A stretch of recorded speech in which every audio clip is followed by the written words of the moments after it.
Hello. I am flying solo again tonight. I'm sorry, guys. But I will be joined later by Shiner and Dave. So feel free to send some love to Shane and Lloyd. I'll be joined by a very, very special guest soon. But in the meantime, how is everybody out there? Let's get some comments up. Hey, Sam Hart, Karen Clark, Jane Smith. Grant's back tonight, so I better be careful what I say because you end up being photoshopped. Hello, Grant. Wesley, Pam, Alan, just waiting for everybody to get settled in. Iona, Sarah Beals, Shannon, Alex Marsh. I've had a great week, great weekend. A little bit, like I said, dark in the Crow camp at the moment, but I'm sure we will get through it. Everybody's doing their best to get well. Brilliant news today. As everybody knows, I'm a wrestling fan and WWE is coming to Cardiff, so I'm in a blinding mood. It's amazing. For those of you who don't like wrestling, I really don't care. I absolutely love it. Evening, Carl. Evening, Catherine. Jack Skinner. A lot of people at gigs tonight as well, which is fantastic. They are back. I think Alanis, Skunk and Nancy are playing tonight in London, and a few other gigs happening as well. Well, look, everybody's starting to settle in, which is great. So I think it's time. I will call upon my special guest in a sec. Hang on, 2 secs. Let me just check what's going on here. There we are, Sprill. That's back by there. Wendy. Hello, Wendy. Lloyd Newman. There we are. It was kind of Perry, mate. Absolutely slamming gig. There we go. That's something I can talk about. A few people spotted me at the Florence Black headline show in the Tram Shed. Oh man, it was a cracker of a night. Absolutely cracking. First band on were Valhalla Awaits. There's going to be so much good coming from them, honestly. I know they're early doors at the moment. Only got the one track out. I think they're working on more. But I've seen them live now, and honestly, they delivered. So a few people said in Winter's End they were brilliant. But they were absolutely incredible in the Tram Shed. Next up was Ollie Brown. Sam was there as well from Wayward Sons. It was great catching up with those guys. Yet again, knocked it out of the park considering it was his first gig. I was very, very special. And then the mighty Florence Black. Oh my, did they deliver? Leveled up.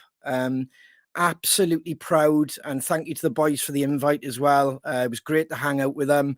Incredible moment to witness as well. They took the Tram Shed roof off. So massive round of applause to all the three bands, like I said, and well done to Steelhouse as well. That was a massively successful gig. What a bill, like, you know, it was, I see Max and Mikey and I just said, what a fantastic fucking gig. Like it was, you go to some gigs and you're like, that is a great bill. And I found those three bands together. Like I said, Valhalla Awaits, Ollie was incredible.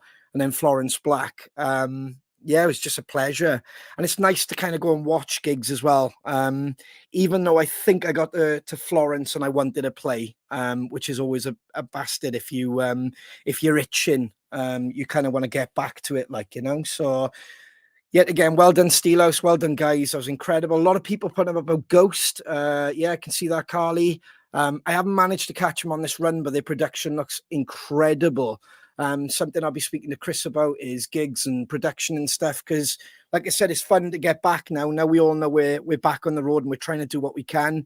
It's amazing to catch bands as well as play as many shows as we can. So yeah, I can see you all settling in. So without further ado, you're very welcome, Perry. My special guest for episode 93 of Crowcast, Kris Barras. Hello. How you doing, buddy? All right? Not too bad. How are you? Not bad. Trying to get used to this flying solo, not bouncing off someone. So it's a bit weird when you, it's like before we came on then, you kind of have it kind of sketched in your head what you're going to say. And then it is literally like being on the drums. The hands are doing that. And I'm trying to talk at the same time. So it's the whole, how are you doing, buddy? All right? Yeah, not too bad. Not too bad. Yeah, because I seen you in Planet Rockstock last. I think that's the last time we physically seen each other, like, you know. So yeah, I wanted to come and see you in the Tram Shed, but dates clashed. That was definitely one that I wanted to get to. But I know loads of people that went, and we'll talk about the tour. But yeah, besides that, obviously you were on, I think, episode 20 last time. Yeah, which was like, fuck me. That's over a year ago now. So that's mad. And I think at that time as well, we were kind of hoping gigs would come back. Yeah. And then we obviously seen you then at Steelhouse. And then I think things start again a little bit more crazy for you. What was it like just coming out of the pandemic and getting back into things? Yeah, it was a little bit weird at first. First couple of shows felt a little bit odd. I felt a little bit rusty. I think Steelhouse felt a bit rusty. We had a few technical issues as well. But yeah, I mean, it was just great to get back out there, wasn't it? You know, we had a few festivals. Did that Stone Dead, did Love Rocks Festival, and then obviously we had the Blackstone Cherry Tour, which was just phenomenal. It was so good, like so many amazing venues, and you know, finished up at the Royal Albert Hall, which was just nuts. And those guys are wicked as well. You know, we've toured with them before. We just did like 5 shows of them in 2019. Oh, there we go. Oh, mate, it's Prepared, isn't he? yo. Thank you very much. Oh man, I was honestly following you around there because like the stop you there, yeah, we bumped into you in Steelhouse. It was like really like it was a weird time for bands because we were all kind of back, we were hanging out together. Um, but it was stop start. I found. I don't know about you. It was like Yeah. Well, I mean, it's still like it now, isn't it? You know, obviously we did that, then we had nothing, then we jumped back. Same as you guys, last minute call up to Rockstock. yeah, yeah.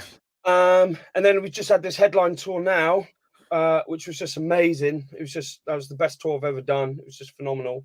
And then now it's like, you know, we've got a big old gap again and back home and bored and fed up of getting back to normal life. Just want to be able to tour all the time.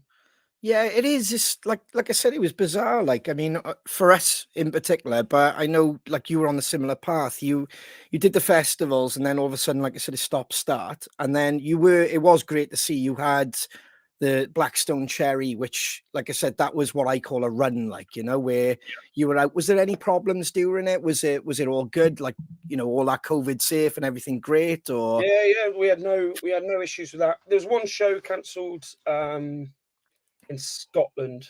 Mhm. But that was due to venue. That wasn't even anything to do with COVID. It was in Edinburgh.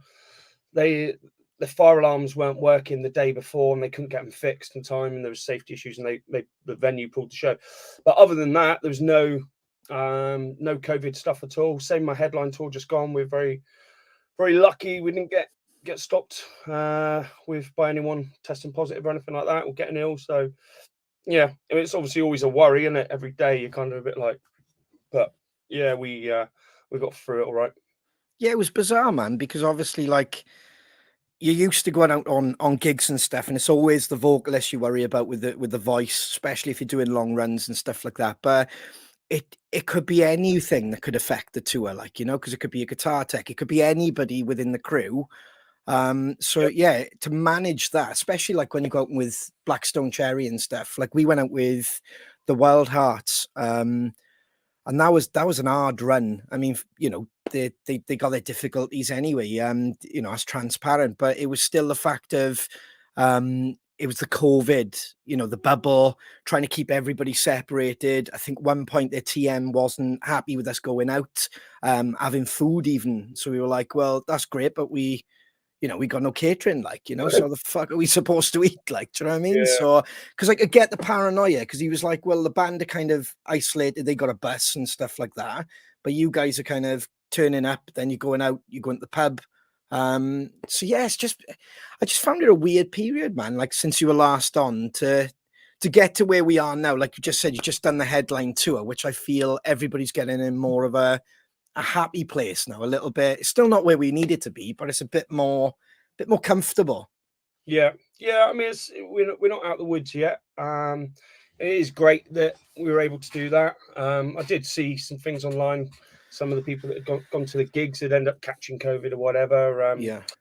You know, whether they got it from the gigs or, I mean, you could get it from anywhere, couldn't you, I suppose? But yeah, we're not out of the woods yet, but it has been good just to get back out there and do it for sure. Rockstock was me. that's where I fell victim, mate. It was like, Oh, yeah, shit. man. Yeah. We were in the studio after that, just Josiah and I doing. We did like if you pre-ordered the album from our website, you got a free unplugged like EP. And Josiah Yeah. and I were recording that in December. It was like just after Rockstock, And we were halfway through doing it, and I got a phone call from a manager saying, "Can you get up to London tomorrow?" And I was like, and this was like the end of the day. I was like, "Well, we're in the studio." I was like, "What's it for?" And he's like, "Oh, opening up for The Darkness. It would just be an acoustic thing. They want to keep the touring party down." He said, "So it would be just the two of you." It's like, "Can you do it? Shepherd's Bush Empire 2 nights." And we were like, "Yeah, like fuck it, let's go." And it was because Massive Wagons, one of their guys, or at least one, got COVID on that tour and had to drop out the last 2 shows. And then Darkness got mega paranoid then, like, right, well, we can't have a full band turning up with crew, like, we tour with like 10 people now, crew and stuff. So, they said we couldn't do that. So we had to go in, just the 2 of us, and, super strict, masked up. I mean, we ended up having Christmas dinner with the guys and stuff like that. It was cool. I think it was a bit of a formality, but Josiah and I both got COVID from that, and then we ended up we were isolating all over Christmas. Oh man, that's savage. Do you lose your taste or? That was the worst thing. Couldn't fucking eat over Christmas. Oh mate, my mum did me a Christmas dinner, dropped it down, and it was fucking horrible. It was just tasteless mush. That is savage, like, because Christmas dinner, everybody looks forward to that. Well, I caught it in Rockstock, lost the taste. I think I was on like a meeting. I've said it before on you, but I haven't told you. I had a meeting, and that's when I kind of had a coffee, and I was like, fuck, I couldn't taste that. And Mrs. kind of put another one there, thinking I drunk it really quick. But I was like, no, I can't taste it. Fast forward, we did the record, and I just come, like, obviously I tested negative and stuff, but the taste still wasn't there. And Shiner still to this day, so that was back in December, he still struggles. So from week to week, it kind of comes and goes. He genuinely, it's like he'll have it back, fucking nail the tea because he loves a cup of tea. So he's like, "Oh, wicked, I can taste tea." And then he's like, "Shit, it's gone." That's the first time I noticed it was on a cup of tea. I have a cup of tea every morning. Yeah. I was like, this tea tastes weird.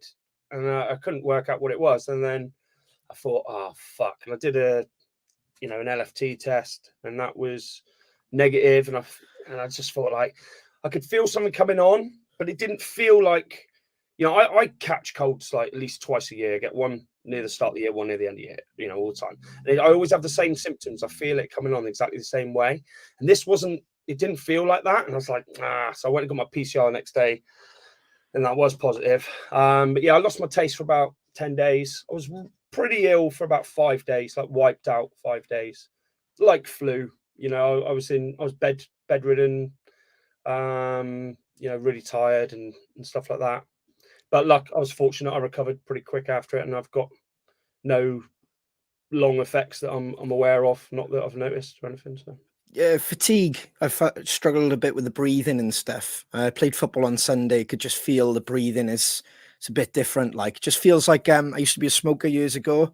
Feels like that. You get like a bit of a burn on the chest, like, so just a little bit like that. Like, but my smell came back, and I kind of told a few musicians the same in Vader. So I'm sitting in the control room in Vader, and just out of nowhere, I just kind of went, "Fuck, man, it smells like a hippie shop in here." Because Matt, the owner who owns Vader, he must have lit like a candle or an incense stick or something. It smelled like the old hippie shops when you go in them. Like, and Dan was just pissing himself. Like, do you know what I mean? Because obviously everybody knew what, besides me and Shiner, what Vader smelled like. But I run outside and just had like a mega sensitive, like, smelling everything, just like it's fucking mad, like, So, but it's just a crazy time to be in a band, like you said. It was like, so you caught that on an acoustic sesh. So you don't take the full band, 10 people, like you said, like the crew and everything. Yeah. You turn up super safe, like, you know what I mean, do an acoustic sesh. Fucking... they provided catering, but we had like, we had to park like down the road in the supermarket, not supermarket, one about the shopping mall, whatever it's called there, the big shopping mall. We had to park down there and stuff. We were wearing masks outside, and we were super careful. We did go out and watch the Darkness on the last night because we thought, well, we're not going to put anyone in danger because we won't see him again. But we stood right up on the top, away from anyone. I didn't go near anyone. Yeah, but you know, it's what it is. It's fucking mad, mate. It's mad. But obviously through that dark period as well, an incredible record. I've been playing it, been sharing it on the socials as well. It's out now. Welcome to Death Valley. Incredible, mate. Was there any changes because of everything that was going on? Or because I seen you up in Steelhouse and I was like, hey, how's the new record? And you were like, banging. And you could, well, I was vibing because it's great when one of the band, especially like yourself, who's been writing and stuff, and you're like, no, this is fucking, this is it. Like, you know, this is something I'm really proud of. And I remember you saying it was heavier. So me and the boys would talk as you do in bands. Oh, he's, you know, he's been working with Dan Weller and, you know, they're fucking really happy. Then we're speaking to Rich and Robin, similar story. Oh, really super happy with the new album. Did you find that that period kind of, I don't know, just give you the chance to make changes to it or? Yeah, I mean, nothing was like conscious. There's no real like conscious decisions. I started writing the album like pre-pandemic anyway. Like songs like My Parade were already like well, 3/4 written. They were kind of in different form. I ended up rewriting it a bit, changing the verses a bit, and the riff. But it, you know, the chorus and stuff and the kind of vibe was already done like pre-pandemic. It's just kind of how it went, really. The stuff I was writing was a bit heavier, and I kind of went to the label and was like, look, this is like what I'm wanting to do. It's working really well with the guys that I've got in the band now. We're all vibing off it.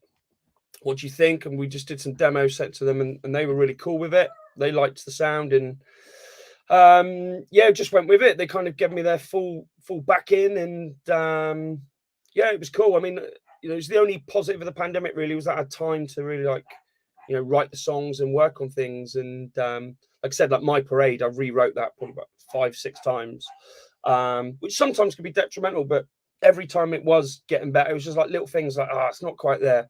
The chorus was like written first of all. Everything was built around the big chanty chorus, but everything else just wasn't kind of like living up to that. Yeah, I mean, it's just wicked. And then getting to team up with Dan Weller as well. That was really, really good. It was the first time we ever went away to record an album as well. So like, we'd never like been away for like a block period to record an album. And that was really, really good. Like, where the only thing we were doing day in, day out, the only thing we were there for was to record an album.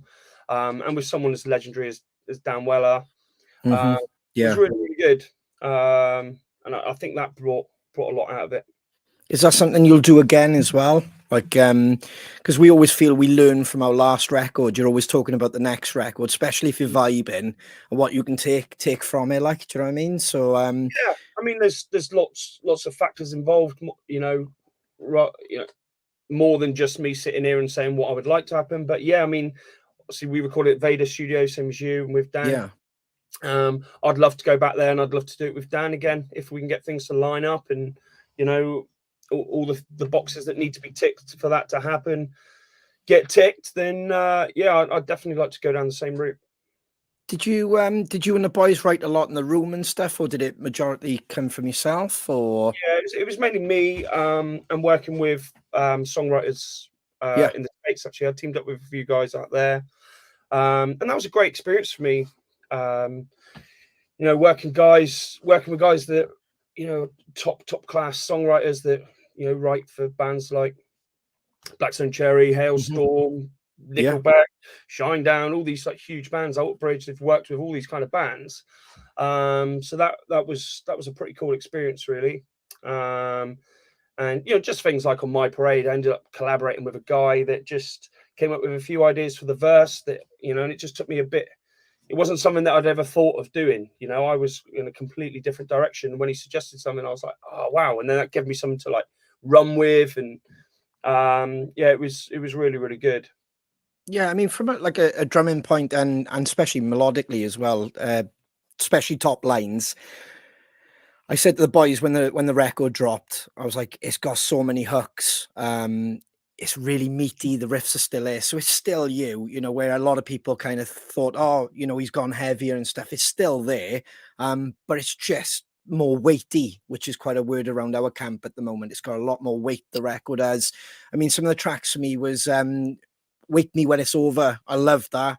But Who Needs Enemies as well. That's like, that's the one I keep playing all the time. I love My Parade, and especially the hits on Planet Rock and that, which were banging as well. But Who Needs Enemies for me is just, I don't know. Did you play that one in Rockstock as well? Yes. Yeah, we would have. Thought you did. I thought you did, because it was only. It's different in it when you hear a song on record and stuff, but when you hear a band play it, I just remember hearing elements of it and thinking, "Fucking hell, that's a I've seen you play a few times, like, you know." And pretty powerful live, that one. I think, you know, like the tempo is quite upbeat, and all like the sync riffs that we're doing, like the guitar, the bass, well, both guitars and the bass all kind of doing these like riffs and sync together throughout the verse and stuff. It's pretty powerful. It's probably one of our favorite ones to play live. That we all love that one. I was going to ask that. Is it like, I know they're all your babies. It's the same with us, like, but is there songs that you're really, really enjoying at the moment off the new record, playing live and resonating with the crowd as well? Yeah, I mean that one on the tour always went down really well. We were popping that second to last just before My Parade. My Parade we're finishing the set with that on this tour. Banging. And that was just great. Everyone singing along, going nuts, like fist pump in the air, and it was wicked. That's during also at the end. The lighting up was during Watching Over Me. Did a little bit, that one. We get people to slamming. The photos from the tour are just so exciting, man. And I don't know, you must have seen, like I said, the burn of it. Like we felt the burn of like the festival's back, but everyone was a bit precautious. Then we did a bit of a tour, but everyone's still kind of, gigs are back, but are they really back? And now it's like the last few gigs we've done are just like, they're just so emotional. Like, do you know what I mean? Did you feel that on this headline tour as well? It was like, yeah, completely. It was, it really was. Like I said, it was just, for me and the guys all said it's the best tour we've ever done. We loved it. We had like a whole new crew on this tour, and they're like super experienced guys. You know, like my guitar tech does Steel Panther and Toto and bands like this. And, you know, just knowing that you're in complete like safe hands, and, you know, they wouldn't let us touch anything, doing everything for us, and being on the tour bus and stuff. It was kind of like it felt like the first proper tour we've ever done, really, you know. It really helped the performance, like it's been a lot more relaxed. You know, I got a little bit of a cold on the tour. A few people did. It kind of went around the bus, and you know, but just being able to go and nap like a few times a day and not be stuck in a little cupboard of a dressing room. You know, some of these venues have pretty dire changing dressing room facilities. So, you know, just things like that. It was just, and getting back out there, like the atmosphere. You know, there really was like a sense, like, you know, we've obviously missed it so much, but so have all like the gig going punters. Just as, you know, I'm a gig going punter as well, you know, and I've enjoyed going and watch bands again. And there was definitely like a sense of that, in the crowd. And the other thing is, it's our first headline tour in 2.5 years. It was, and you know, as good as like the Blackstone Cherry tour was, every night going out there, I'm trying to win everyone over. You know, there'd be like a few people that would know us, but there'd be, you know, a lot of people in the crowd that wouldn't have heard of us before. So every night you kind of fighting to like win them over. But with a headline show, it doesn't feel like that. You know, you've like people bought the ticket to come and see you, and you know, and it makes a difference. There's just like a different vibe. And yeah, it was just amazing. We didn't want it to end. we were all like, I'm still gutted now. I've like, you know, I'm proper post-tour blues, getting back to like real life. I know when a tour's going well, because like, even if you don't manage to catch it, it's all over the socials, and you can see how happy everybody else is, and that's kind of what I got from it. Like, you know, I remember just going on there daily, and I knew you were on the road. You'd see photos popping up, which are great, not just from your page or anything like that, from all the fans. Then everybody talking in different forums and stuff. Oh, I went last night. It was amazing. This was great. And I think that's what's great about the scene at the moment, because everybody's kind of come out that patch, is they really do appreciate what we're doing, and they're getting far more connection out of it. Like I said, it's like the last few for us. Now that kind of cobwebs are off a bit more, it's just been electrifying is the word I keep using. Like, it's emotional for the band as well. I find that like I seen you boys playing, and it was only the bass player I didn't recognize because I know he's kind of new.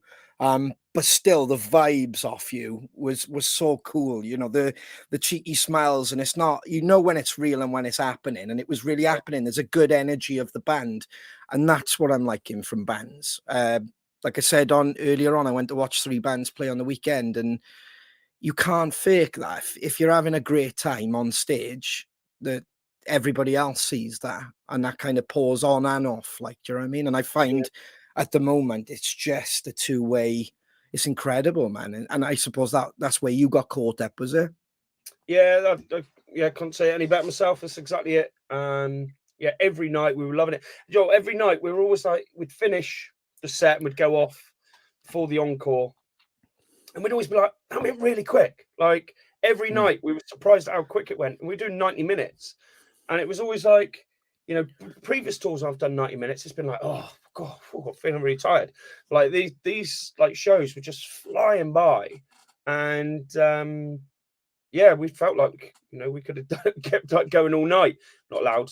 We kept having curfews, but all these fucking venues having disco loadouts, aren't they? They like fucking drives me mad, but they got to make the money.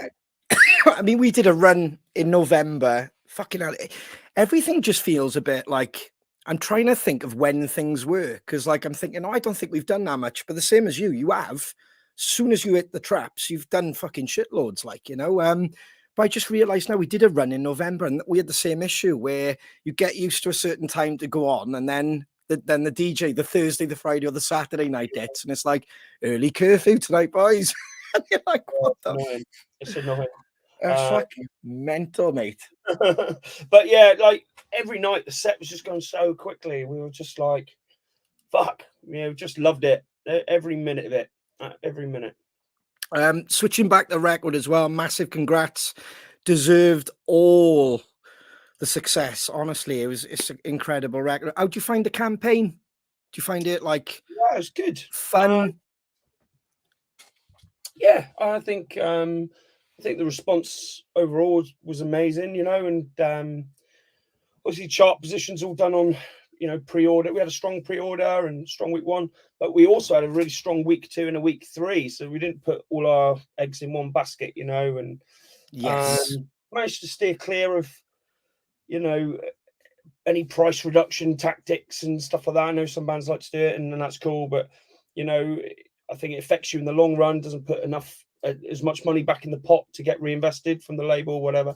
yeah. It pisses people off if they've pre-ordered it like, you know, 4 months before, then the week before you chop it half price, like, you know. So we didn't do any of that stuff. And so yeah, it was cool. It was a good result. First time in the top 40.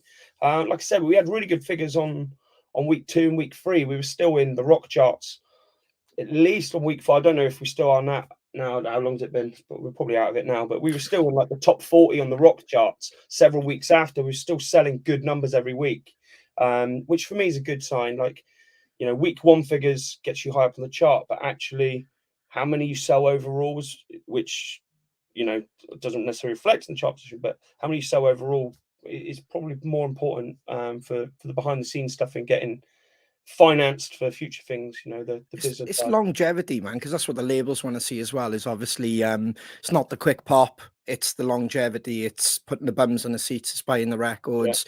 But yeah, did you find, like, I said this to Rich and Robin, like we're obviously going to be starting ours soon, the old 3rd record and stuff, but you find it's different for bands these days doing campaigns, the whole run up and everything. There's a lot more kind of to do as well. Like, you know, it's especially with less shows at the moment, it's a lot more online. Did you have fun with all of that as well? Yeah, I quite enjoyed it really. It kind of gives more. I struggle when there isn't a lot going on. Do you know what I mean? Like, I'm like, what am I going to post about? It's like, I don't lead a particularly interesting life other than when I'm doing the band stuff. You know, it's like I don't really do anything other than sit in this room and edit videos. That's kind of like write songs. Like, you know, I haven't really got much to post about if I'm not touring and stuff. So when we're releasing singles and we've got stuff going on, I quite enjoy it.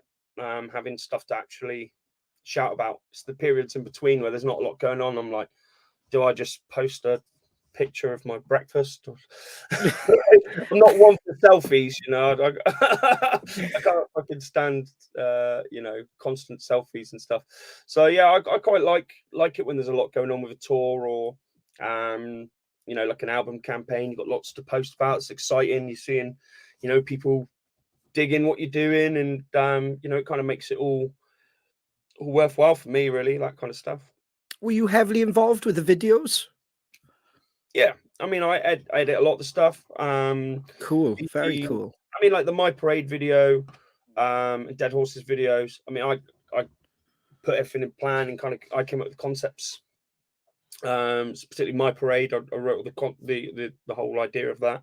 But a good friend of mine, Tommy Rose, amazing videographer, and he filmed it and brought it all to life, and he edited everything. He did the whole thing, and it looks amazing.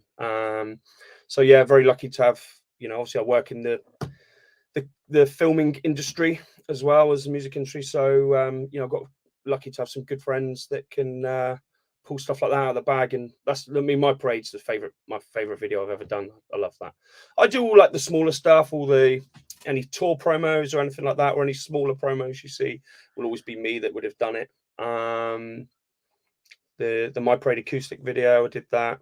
I did the Who Needs Enemies video. I edited it. Yeah. Is that something self-taught as well? 'Cause I don't know if we asked you that last time or. Yeah. Well, I got into it back in the fighting days. Yeah. So I had a fight promotion that I ran, like you know, small in the scheme of things, not like UFC or anything, but it used to go up to 1,000 capacity kind of events, called the Southwest Fighting Championships, and I used to run a couple of them a year. And my whole like ethos for the organization was to kind of, it was quite in the early days of you know, shows. It was just when people started doing them, they started popping up on more of a local level, like a lot more regularly. And my idea was to, you know, have a smaller show for like local fighters, but kind of make it feel like a bigger show. You know, with things like UFC always have these promos where they get the fighters talking about each other, and you know, and you see them training and stuff like that. And I wanted to do that, and I was working with a guy that was actually filming me. He was doing like a video and was filming me for a little while, training and stuff like that for something else. And so I was working alongside him for, you know, like a week or so, and I was just like picking up tips, and I was really interested. So then he ended up selling me a bunch of older gear that he was having a bit of a clear out. Did me a great deal on a bunch of gear, and that kind of got me started. And then yeah, YouTube tutorials and trial and error, and yeah, lots of stuff like that. And then over the years, I've just done, yeah, lots of different things. So I used to do all the promos and stuff for the fighters. Everything from weddings to adverts for companies, brands, music videos, all that kind of stuff. So.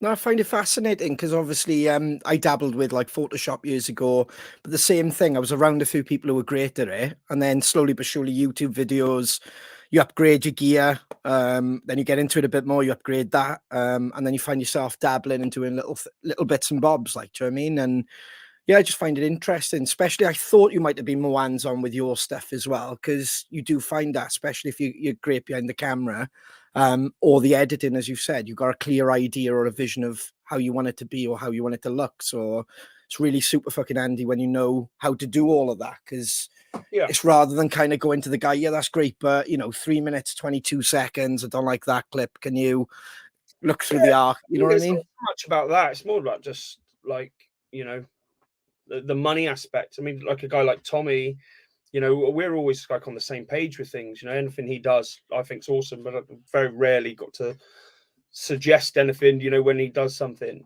Yeah. So it's not Yeah. really a case of that, but he's a busy man. He's a very talented man, and you know, we put out a lot of like video content, and if I was to pay someone every time to do that, it would get very, very expensive very quickly. So and that's why I learned to do it on the Southwest Fighting Championship stuff, because the first few I was paying cameramen to do it, and it was costing me thousands and thousands. I was like, well, hold on, I could spend this money on some camera gear, learn how to do it, and save a few grand, and that's what I did. So it's pretty much the same thing with the music stuff, really. If I didn't have to do it, You know, if I was a millionaire rock star, then I wouldn't bother. It's not like a control thing for me. It's just kind of like, well, saves me a few £100 every video, doesn't it? Oh, absolutely. We had a guest on a couple of weeks ago, and he was basically saying that he earns a great amount off the internet at the moment, and he's great with his marketing, etc. But he was saying the more avenues you can do as a band, or you just have that eye on it, does, you know, you don't have to be, like you say, if you're a rock star and you can afford that kind of money these days. But if you're a little bit more savvier and stuff, you can get more content out. It's still quality controlled as well, which is the main thing. And everything's fucking super positive, like, you know, which I think that's great advice for any band these days. The more you learn around the business, the better your band will be, like, and the longer you survive. That seems to be the key. I think we're on 93 episodes now, and I think there's very rare people who are sitting on that golden throne going, yeah, I don't do fucking nothing. Do you know what I mean? Everybody's a bit more hands-on and stuff, like, you know. Yeah. So, which is how we should be, I think. You know what I mean? It's interesting as well.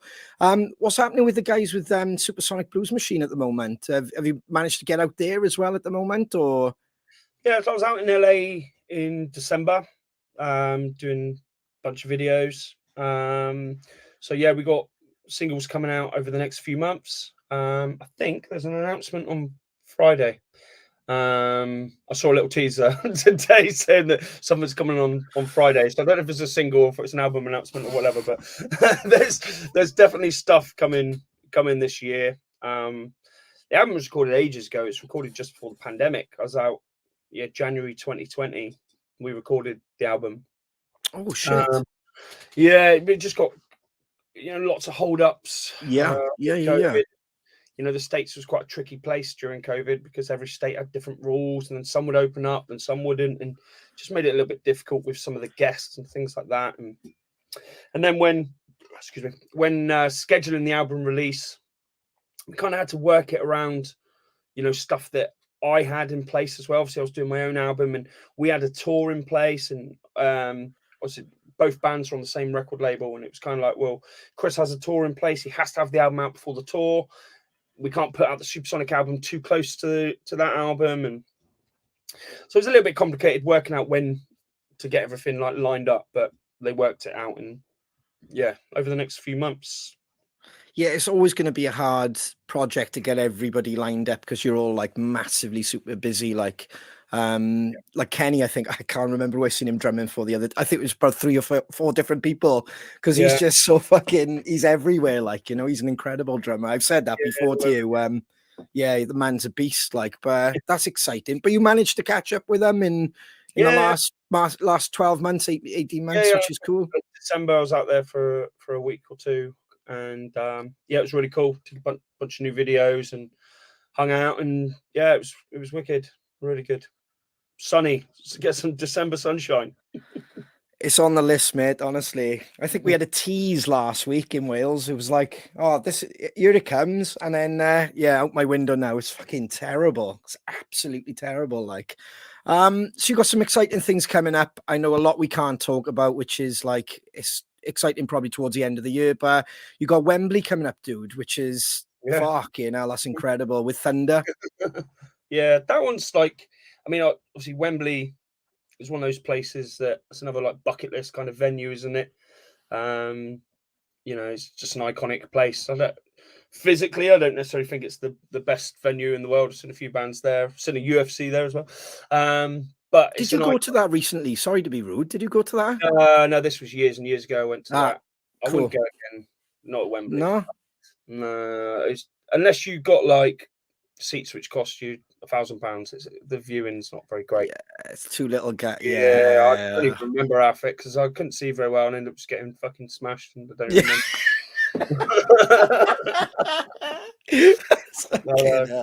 And those tickets were still like £100 or something. They weren't even like the shit ones. They were like halfway up. Like it's an iconic place to play. I just can't wait to it. And Thunder for me were one of my favorite bands growing up. They were the very first like proper band that I ever saw live. I was about 9 years old. They came to Torquay and played it at the venue down on the seafront, the Riviera Centre, and not many bands like came down. It was quite a big thing. and we used to listen to Thunder in my dad's car. It was one of my dad's like favorite bands. So for me, it's quite a special moment, really. Yeah, man, we're lucky we're doing the Cardiff one, which hometown obviously it's an incredible venue, the same as well, Motorpoint. So but yet again, Wembley's still in our eye. Don't you worry about that. That's still fucking it's like what you said, it's a bucket list amongst musos. It's like there's certain venues, like you just did the Albert Hall. But did you do the Palladium as well? Yeah, Palladium I did with the Planet Rock thing. They did like a Led Zeppelin tribute night with a orchestra.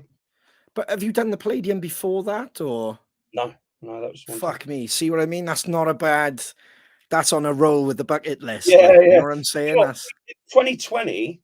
We my year, but before the pandemic hit, I did Hammersmith Apollo, Odeon or whatever people want to call it, in February with Beth Hart, and then in that year I would be doing the Palladium, the Albert Hall, and Wembley. All those were in that year, so I would have done the Apollo, Palladium, Wembley, and Albert Hall all in 1 year, which would have just been mental. Like that would have been crazy. But obviously, then the pandemic hit and everything got rescheduled.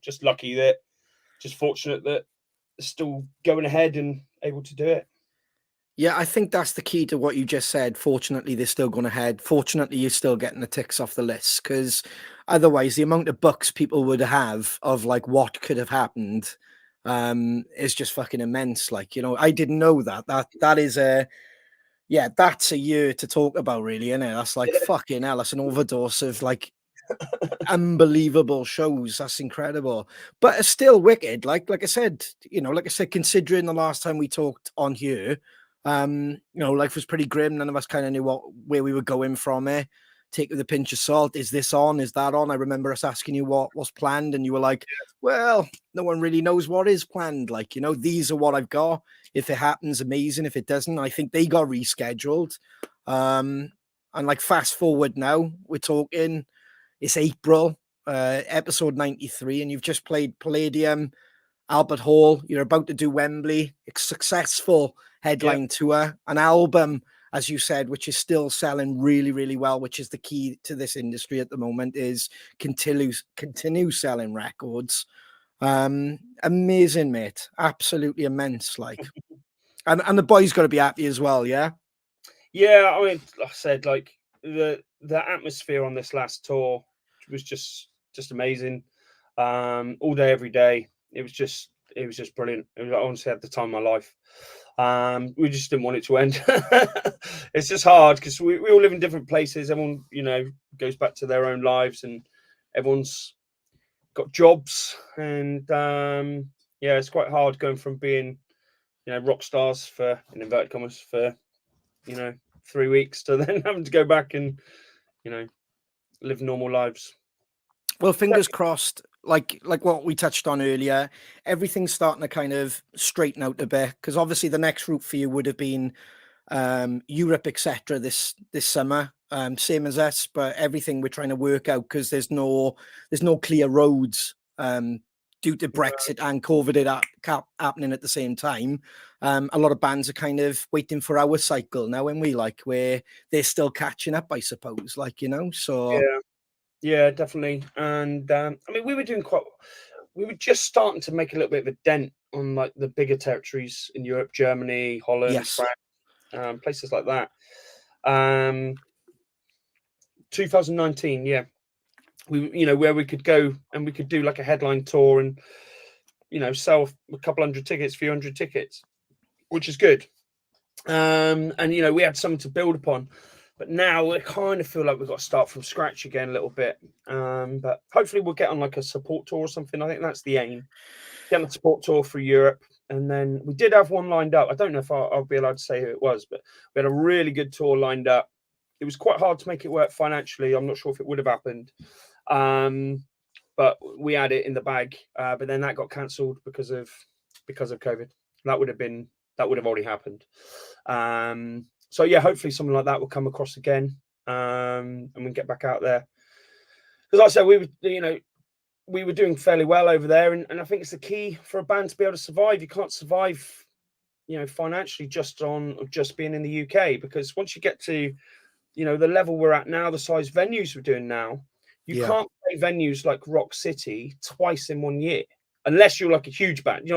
Blackstone Cherry could sell out Rock City twice in 1 year. Thunder could, yes, of course. But we're not at that level. We're at a level where, we can put 800 people into Rock City, which we did. But we'd only be able to do that once a year. Once you're at that level, people just won't buy the tickets to come and see you, because they're like, oh, I saw him in March, I'm not going to see him in October. Do you know what I mean? Yes. So you kind of need the European stuff to filter in. And we had like some loose plans for the States. States was being talked about, but then we kind of need to have a bit more of an impact in Europe before we can have an impact in the States. So yeah, we're just we're sitting on the fence a little bit, but I think towards the end of the year, things will start coming through for us. I agree with you, mate, and it's just to back everything you said, because I know a lot of people kind of are saying that at the moment, and it's a true story. It's just trying to line everything up so it makes sense for your band. And like you said, you can't do that when American bands can't kind of do their path through Europe, or European festivals, because there was a lot we were lined up the same as you, I know, to do this year, but they've had to roll over, and there's only so many bands. I think they're fitting like fucking hell. There's about 2 or 3 I'd love to go to at the moment. There's about, I don't know how many bands on there. Like, it's a ridiculous lineup. It's like, I thought it's fake, but it's a genuine lineup, like from Thursday to Sunday, of like mega headline bands. But as it was explained to me, they've rolled over from that year, then that year, and that's how they've got, and to get on that slot is harder. Like, so you've got to get them out of the way, and then obviously we can cross the channel and resume business. And it doesn't have to be, like you said, then a couple of weeks in the UK.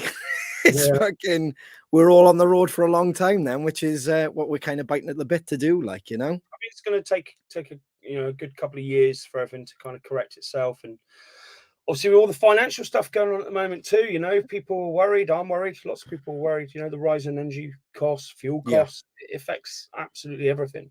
And I think people are going to feel the pinch. Maybe not at first, but when we get towards the end of the year, I think people are really going to feel it. And it's just going to have a knock-on effect to everything. Extracurricular activities like gig going will be affected. So I think it's going to take a couple of years to correct itself, and all the rescheduled tours to happen, and then new stuff to get booked, festival lineups. Some festivals are still like they're on the 2020 lineup, right? Man. And I'm seeing bands. I mean, I saw someone cancel the other day. I won't say who it is. And I'm a big fan of his, fantastic guitar player. He cancelled his European tour for the summer, right, because of the war in Europe. I mean, if he had 10 dates in Ukraine, I'd be like, all right, cool. Yeah, I understand you've lost 2 weeks of shows, and it's not the war in Europe. It's like in Germany and Italy and stuff. I'm like, but that's kind of like how Americans see things, like thinking, well, look, if the war spills onto Germany, like America are going to be involved anyway. I mean, you got more chance of getting shot in fucking LA than you have. Like, do you know what I mean? That is bad. That's bad PR. That's bad PR. Let's not mention COVID. Let's mention the war. That's like really fucking bad PR. It's gotta be. It has to be, like, Yeah, it's just fucking mental. I couldn't believe it. I never comment on anything. I wrote a comment and I was like, I deleted it. I was like, oh fuck, I'm not getting involved. But yeah, man. I got told the same years ago. I say to the boys, I'm like, sometimes write a message out, look at it for half hour, then delete it. And don't, whatever you do, fucking press post, because it's there forever. But I do commend those who, like, there's a few people on, yet again, I can't mention them, but they're on the socials. You can find them everywhere, your Twitters and stuff, and they will speak their mind. I fucking love it, like, do you know what I mean? But like I said, I know for a band, especially like where we are at the moment, you do that and it can backfire on you so quickly, like, which is a shame, like, so people can turn against. Like, the guy's like a little bit of a hero of mine, really. Like when I was growing up as a guitar player, and I just thought, it's just, but there was enough people jumping on. It was all the Yanks were like, oh, great decision. That's you got to think of your safety. Like fucking hell. Like, but then all the Europeans like, what are you talking about? Like, yeah, I don't know. I think they view like Europe as like one country, like sometimes, which is fair enough because it's probably like the same size as the States anyway, near enough. So I do get it. Same as Wales. It's like, oh, you're from Wales in England, yeah? And we're like, yeah, it's just fucking easier to say, yeah. That's in England, yeah. Say to Welsh, wouldn't it? Yeah, it's fucking mad. I've had that so many times when I've gone away and stuff, especially when I went to Vegas with the wife. It was like, where you from? It's like, oh, Wales. Oh, man, yeah, that's wicked. That's in England. Yeah. I was like, yeah, fucking. Like... I always say I'm from London. It's the easiest thing. People are like, go. Where are you from? It's like London. Because anytime, oh, I'm from Torquay. Oh, where's that? Oh, it's in the southwest. Oh, where's that? And you're just like, okay. Oh, I'm from London. Oh, cool. That's what I would say. I'm from London. Fucking class, dude. Hey, massive thanks for joining me tonight. And like I said, Shane sends his best wishes, bro. All the boys do as well. Like, but it's a pleasure to have you back on, having a bit of a recap, having a bit of banter. Are you going to any gigs soon, or I know you're like super busy, so yeah, I've got a few. There's a few little things like that I've got penciled in. I don't know if I'm going to make it or not, but there's a really good blues rock guitar player called Eric Steckles coming to Exeter some point this month. So I need to check when it is. It might actually be next week. Going to see Kaleo in June. Very cool. I like Kaleo a lot. They have the best videos, live session videos ever. Like, it's mental. They do stuff in like volcanoes in Iceland. They do stuff in like caves, up on these like massive mountains and stuff. Like, unreal. But yeah, go and see them. I'll be going to the Rival Sons tour. They've just announced Dirty Honey. Yes. We got put forward to support, and they were like, oh no, we already got it sorted. And then I saw it was Dirty Honey. I was like, yeah, fair enough. I'm happy that they're supporting, and I was getting to see the tour, because getting to see those two bands for me is like fucking awesome. So yeah, I'll be going to that. Those are the main ones I'm looking forward to. Might make an appearance at Download. Do that, dude, and hit this up, because we can have a beer then as well. Like, so yeah, I've got a filming job on one day. If I can get that covered or moved, then I might pop up to Download. All right, do that. Make sure it's a Saturday as well. We can grab a beer together. Otherwise, we'll try not to see each other on a bill. We'll try and grab each other for a beer next time. It's a lot better, man. When I was out Saturday, it was lush. I bumped into like Phil Campbell's boys, Dane and Tyler. Bumped into a few others, and it was just nice to kind of, you're not having to go and get ready, go warm up, or wait for the bus to pick you up or something, like, so it was just nice to chill out and hang and just watch other people for a change, so, but thank you so much for coming on, dude. I really, really appreciate it. I'll play your video in a bit. Fingers crossed YouTube don't kick us off, but if they do, well, it won't be YouTube, it's Facebook normally. So if they do, everybody join me on YouTube. That's the new thing now. Pleasure, Kris. Thank you very much, brother. And I'll catch you soon. See you in a bit, Take mate. care, man. That was Kris.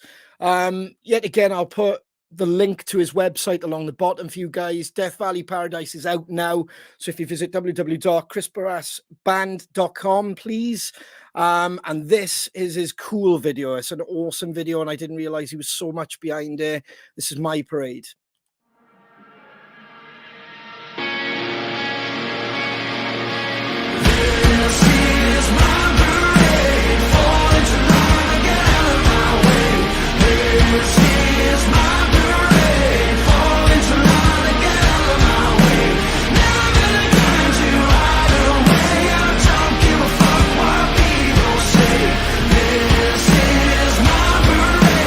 Fall into line, get out of my way.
two kings on the throne. We are the ammunition, loaded up and far away. Not asking for permission to keep on marching through the rain. This is my parade, falling to none, get out of my way. This is my parade, falling to none, get out of my way. Never been the kind to hide away, and I don't give a fuck what people say. This is my parade, falling to none, get out of my way.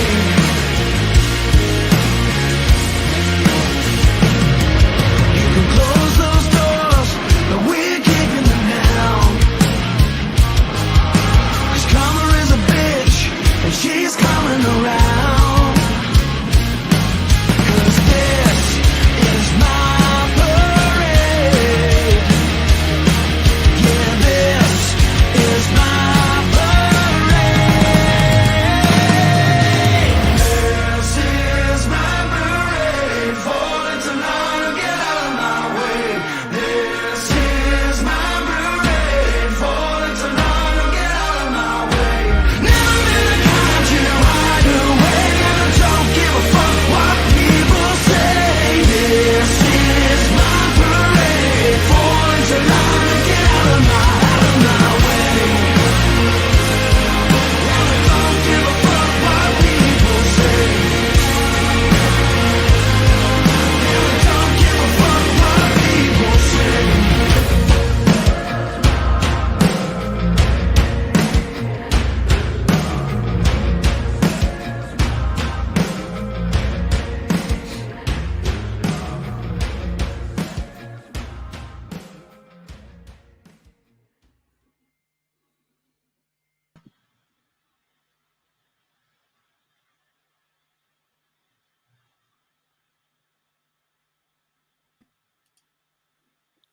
Hey, there's the boys. What's happening? Hello. How you doing? All right?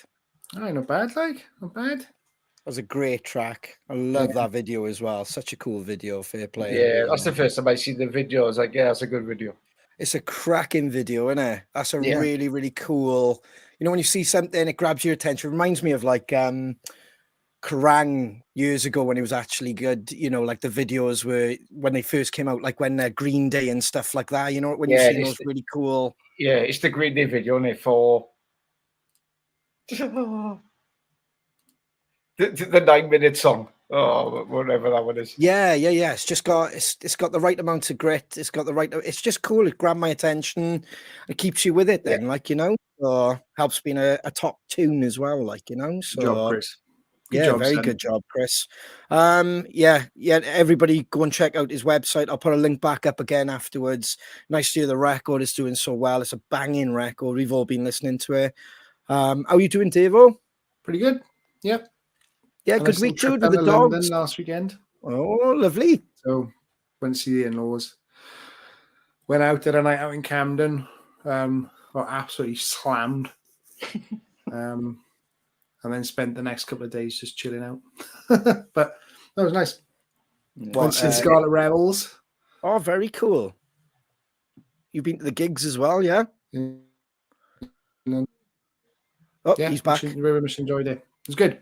Yeah, good to be at a gig. Yeah, I said that to John, my father-in-law. I said it's the first time I've actually been out just as a punt. I've just gone to a gig, had a few beers. Like the first time, I can't remember the last time I did that, and I had a really good time. Really good fun. I was drinking pints and pints of 7% beer. I had no idea it was that strong. No idea. I was just like, oh, have another pint an hour, please. 7%. I found out. Okay, now. And then you realise you had to get back on it the next day, didn't you? Yeah. I literally had no idea. It was just a pint of, I don't know what it was, but it was, you don't expect the 7%, to be honest. Like, you know, in between sort of like the regular lagers and stuff. So I'll have one of them. Well, you know now, Dave, you know now. I know. You know now. Have you been doing Shine? You all right, bud? Yes, I got, but we had a good game of footy on Sunday, didn't we? Yes, we were back at it, Dave. Panting. cramps, everything. It was fucking. It's been a while, isn't it? Yeah, it's been a while. Yeah, it has, to be honest. Obviously, everything's been busy and stuff, but the pitch came back, everything's sorted with that, and yeah, it was nice just to have a run out. Got absolutely smashed. It was, and I don't mean like drinking or anything, but battered by the other team. Obviously, missing yourself, missing Shane. The star players, see. Yeah, missing a few others as well. That's what we were missing. That a solid back end. That's what we were missing. Yeah. But yeah, next week. Next week is it? Yeah, I'll be there. But excellent. So do you mean this Sunday or a week Sunday? Yeah. Does this class? I don't know what classes is this. I would class Sunday now as next week. I'm weird. I go Sunday to Sunday. I say this.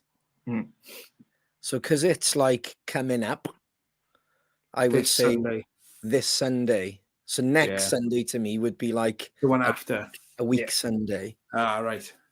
Yeah. I don't know. This Sunday then. Good man. There we go. Put him on the list, Rod. Put him on the list. I meant this Sunday, yeah. Let's do a quick shout out because we haven't got we didn't have a lot of requests for birthdays and shout outs this week. We were so busy last week. Sarah Beals, hi, could I please have a belated birthday shout out for my better half, Alan Thomas?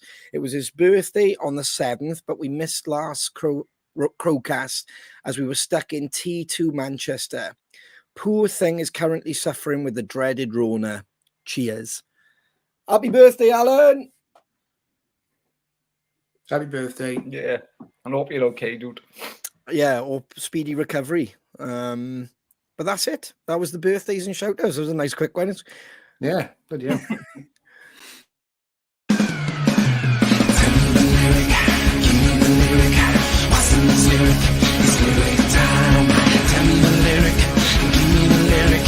What's the next lyric?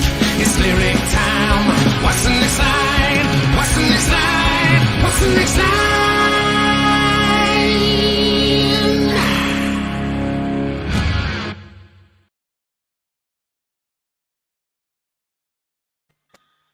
Right. Firstly, let's do the prize. Here's the prize. So massive shout out to our admin B. She's going to be sorting someone out with one of these lovely prints. Nice. I'll put it along the bottom now. So that will roll again in a second. So if you contact the lovely B at Just Be Art on Facebook, that is the winning prize today, boys, which looks nice. And yeah, unique as well. It is. Yeah. This name, boys, that's Die Crow. It is. Die Crow, is it? Die Crow, yeah. Right. But to win that, you have to guess the lyric, obviously. So here it is. Can you feel it growing deep inside? Who picked that one? Can you feel it growing deep inside? One more time. Can you feel it growing deep? Can you feel it growing deep inside? What's the next lyric? Go. Freaking hell. Died to hear that one. Yeah. This bit's always educational. Yeah. And the worst thing is I probably got it wrong because we always fucking struggle on the lyrics, don't we? So bloody hell. Let's head over to you, David. The best music all day long.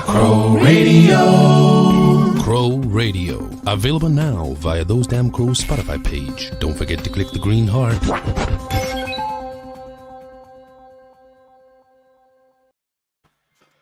Yeah, they're nice and simple this week. But basically, I've stuck Death Valley Paradise by Kris Barras into a playlist. So the track listing goes Dead Horses, Long Gone, My Parade, These Voices, Who Needs Enemies, Devil You Know, hold on a minute. Wake Me When It's Over, Hostage, Cigarettes and Gasoline, Buy Me, and Chaos. So that's Kris Barras' new album, Death Valley Paradise.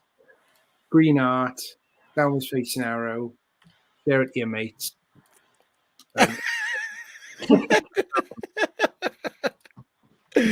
love that. Well, I think what I liked as well was so many people like as across.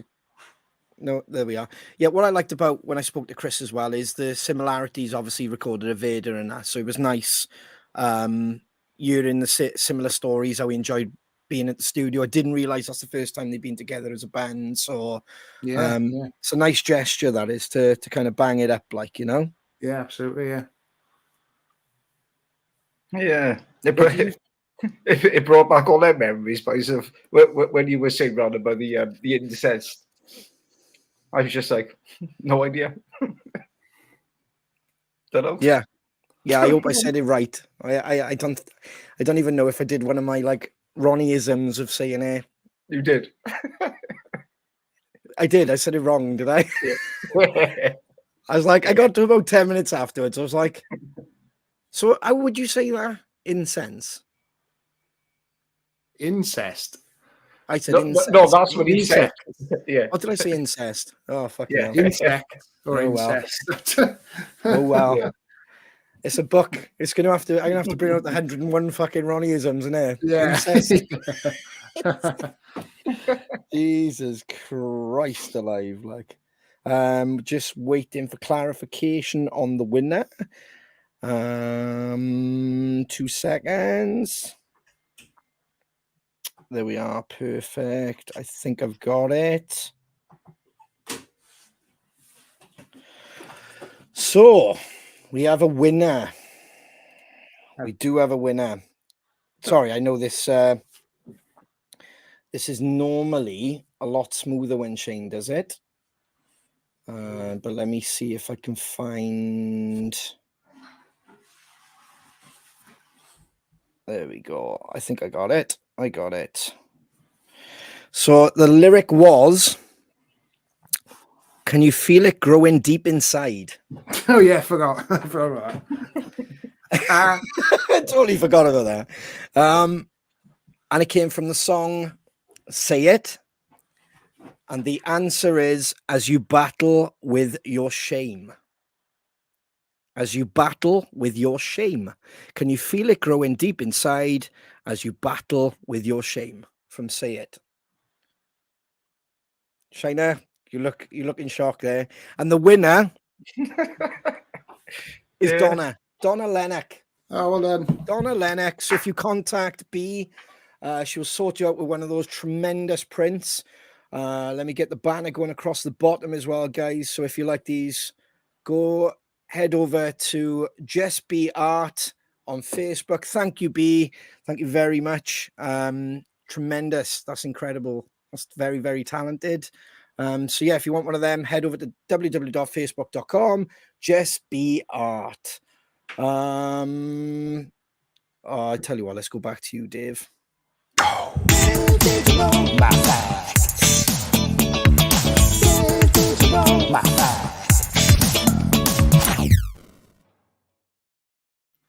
Still the best theme tune in there. It is, but full screen. Full screen. A lemon will float, but a lime will sink. So if you drop it in a bottle of water or a cup of water or whatever, a lemon will float and a lime will sink. And that is simply down to the density. Yeah, it doesn't say anything else on it other than limes are denser. So a lemon will float lime so much, and a lime will sink. Yeah, it's just denser. Well, you know what I've done this week? I've actually got video footage, mate. Oh, bro! Check this out. Look at this. There's your lemons. Boop. Boop. Lemon floating. Oh. Fucking lime sinks. I feel really sorry for him. That blew my mind, mate. What a great fact. Yeah. Look at that. Oh, yeah. Yeah, What would you see? prefer, lemon or lime? I like both. Yeah, Genuinely both, like but both. So there's something about lime and I love like in like Thai food and Mexican food and all that sort of thing. It's like lime. well, I did And also in a cocktail as well. I love lime in a cocktail. Yes, Yeah. especially with rum and stuff like that. That's Mm. it's incredible. Oh, you've Yeah. got my lips watering now. Oof. I did that cook off with Gary, Pieman, and I'm pretty sure one of the dishes was red onion chopped up, squeeze a lime all over it. And it was like pickled onions. You just left it pickle while you were cooking the rest of the food. Yeah. But they were they were a highlight. Beautiful. They were, yeah, because when you would put it in like a wrap or Yeah. something afterwards, oh my God, like it was Yeah, incredible. the flavour just Yeah. It was cuts texture. through. Yeah. A friend of mine just texted me. Oh, you thought. He said limes are denser than lemons. Don't be so derogatory. He said. I do like a glass of lemon and lime, or like a glass of water with a lemon and lime in it. Yes, yeah, especially on a hangover. Yes. Lemon and That- lime, little splash, little bit of sugar mixed in. A bit of I've never done water, that. Ice. Yeah, just a little bit. Apparently, it's an old.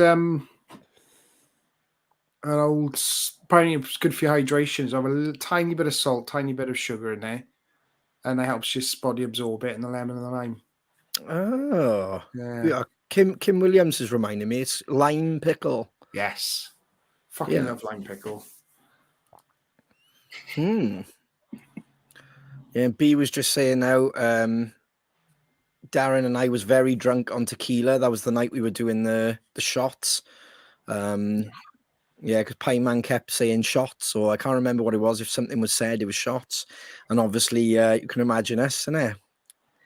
Get him down, you like. That's a me back in choice. Yes, that was a great fact, David. I absolutely loved that one. Educational this week. Yeah, it is educational, but it's a bit of a quickie show tonight anyway. So it was just more of a drop in. A massive thanks to Kris for joining in earlier as well. Yeah, good luck with the album, dude. Yeah, and thanks to everybody for staying and watching and stuff as well. And like I said, I know there's a lot of gigs on tonight, which is great. But yeah, we're here. We try and keep the show going, and we'll keep you posted on the socials and stuff as well. So all good. Ladies and gentlemen, one-liner, shiner.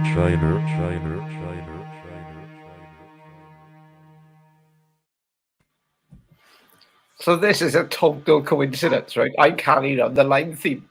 No, sorry, wow. the lemon theme. Right? Oh yeah. Right. So mine is, we've all heard the saying, when life gives you lemons. Right? So the trick is, you've got to freeze them and then throw them as hard as you can at the things making your life difficult. That's what you got to do. Hey, tell you what, a frozen lemon or lime, fuck me, I can imagine what that's Oh. like. Oof, Yeah. lethal. Imagine one of them out of a cannon. Bloody hell, it's like a brick. You can make those things, can't you? Get a hairspray in a sewage pipe type thing, or a bit of drain pipe. And fire. Used to fire oranges out of it. Oh yeah. Did you do that? Yeah. Yeah. I was also thinking of those merch guns as well. Then was it like air-powered merch guns? Yeah, similar. Yeah. Yeah. The crows go pyrotechnic. I like it.